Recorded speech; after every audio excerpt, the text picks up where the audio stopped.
Bonjour à toutes et à tous, on se retrouve aujourd'hui pour une nouvelle vidéo. C'est un update lecture que je vous propose aujourd'hui. Ça y est, je commence à rattraper un petit peu mon retard.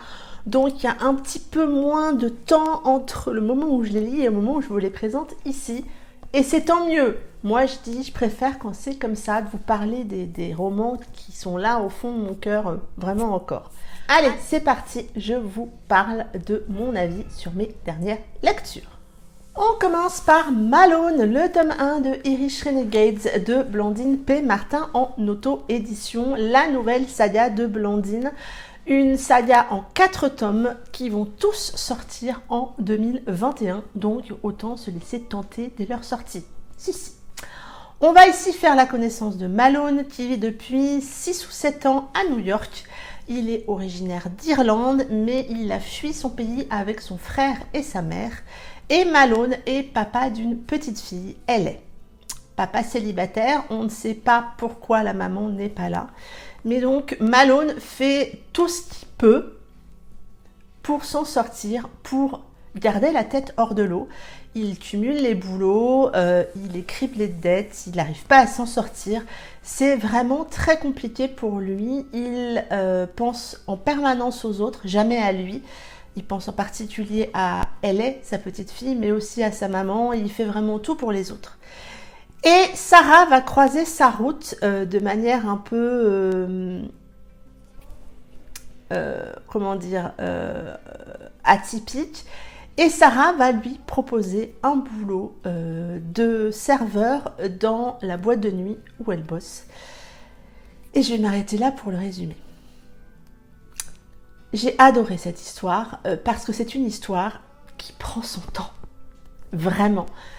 Une histoire comme Blandine sait les faire, où elle installe les personnages, elle installe leur vie, leur caractère, leur rencontre. Et c'est pas juste après la rencontre qu'ils vont s'embrasser et craquer l'un pour l'autre, non. Ça se fait doucement, ça se fait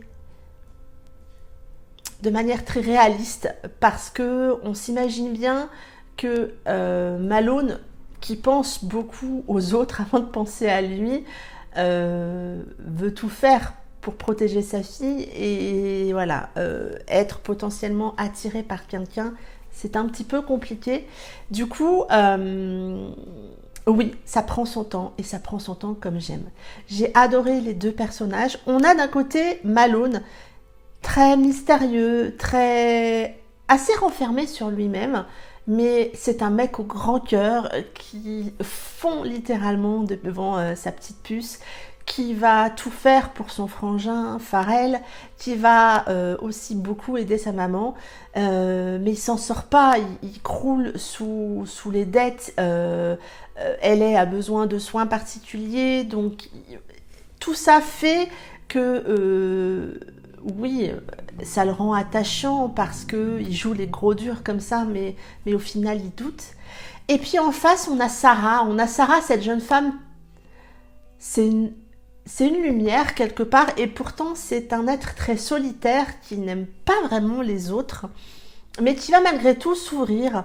Elle va s'ouvrir à Malone, elle va s'ouvrir à Pharrell, elle va s'ouvrir à elle qui aime pas trop les enfants, et ça nous amène des situations avec cette petite fille qui font tellement du bien, parce que elle a cette innocence d'une enfant de 6 ans, mais elle est aussi très très intelligente, et elle entend et voit des choses, voilà, qui lui font deviner certains trucs.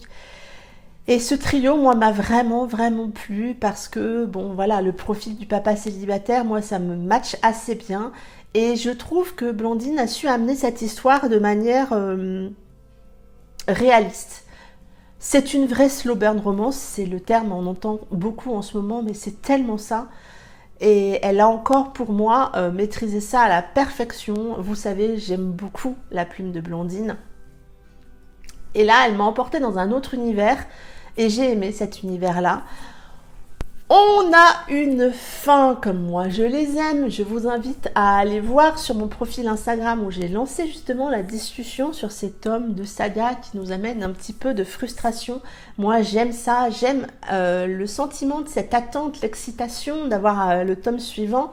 Je sais que voilà, je serais contente de le voir arriver.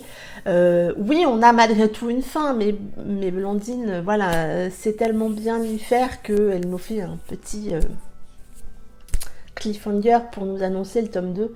Voilà, moi c'est une lecture qui m'a emportée. On est dans un univers un peu de gang, pas de gang, j'aime pas trop le mot gang parce que tout de suite on en voit, non, c'est pas trop ça. Des trucs dans la limite de la légalité ou à la limite de l'illégalité, ça dépend de quel point de vue on se place.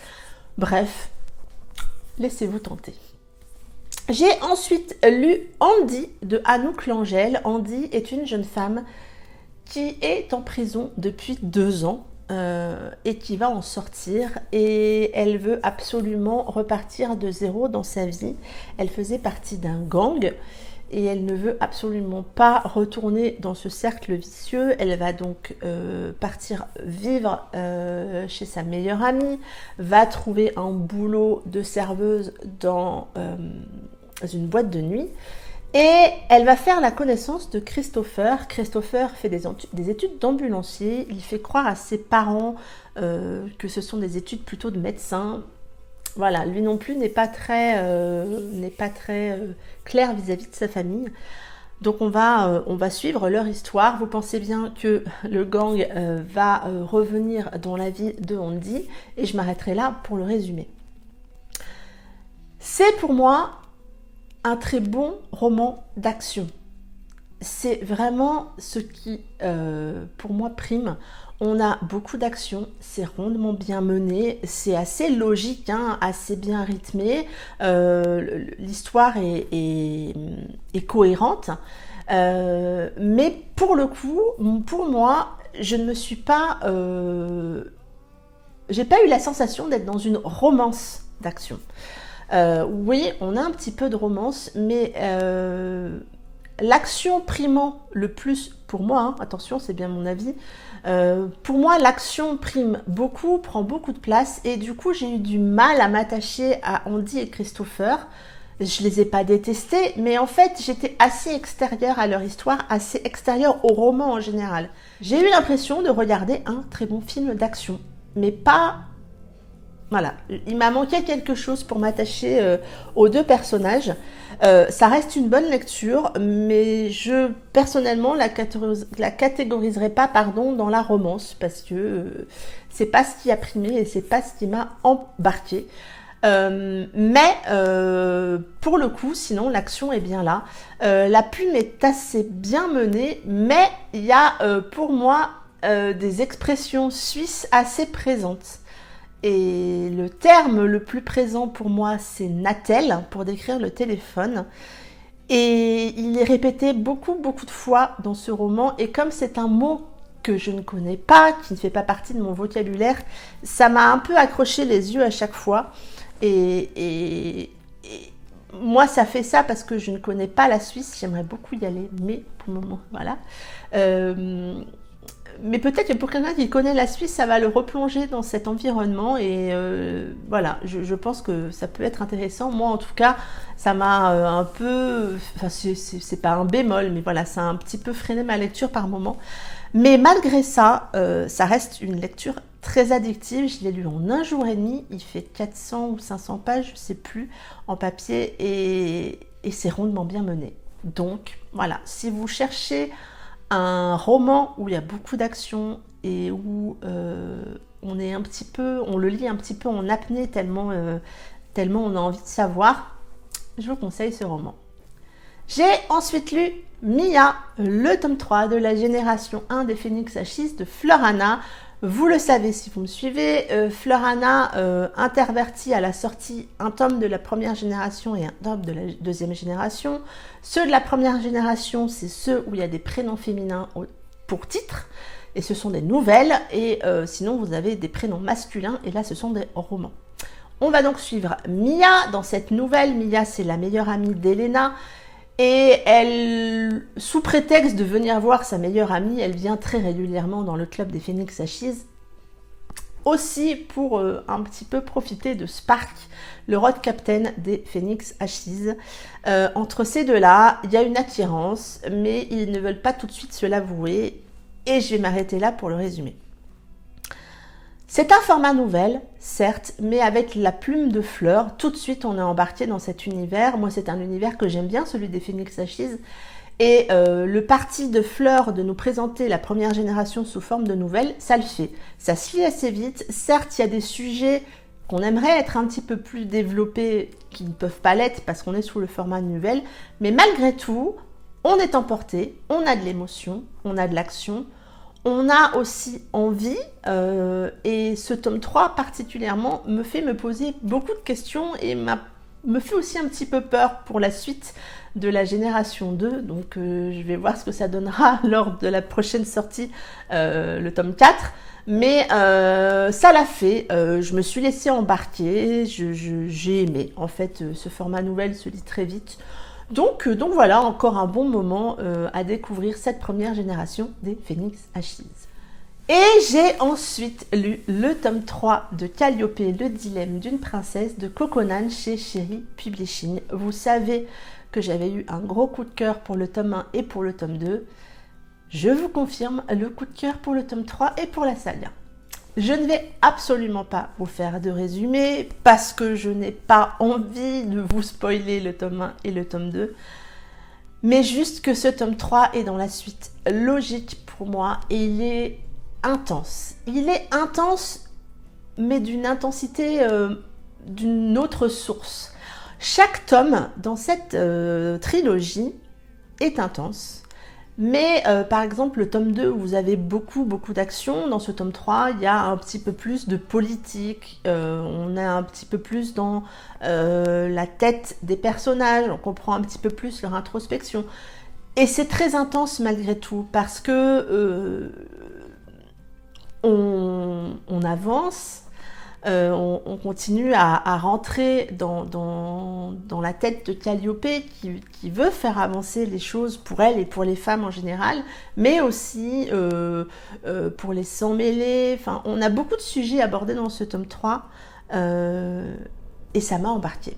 Ça m'a embarquée parce que Calliope, elle est forte, elle se bat, elle y croit et malgré tout, elle a des doutes, elle a des craintes, elle a des peurs.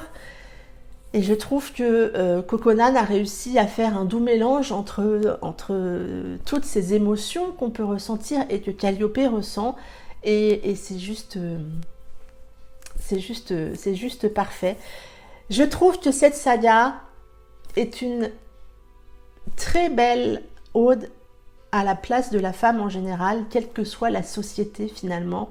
Et je trouve que Calliope représente tellement ce sublime combat qu'elle mène que moi j'ai eu envie de lui insuffler encore plus de force pour qu'elle y arrive. Voilà, ça a été... Je ne vais pas trop vous en dire parce que sinon voilà, mais ce tome 3 est logique, est sublime, est intense.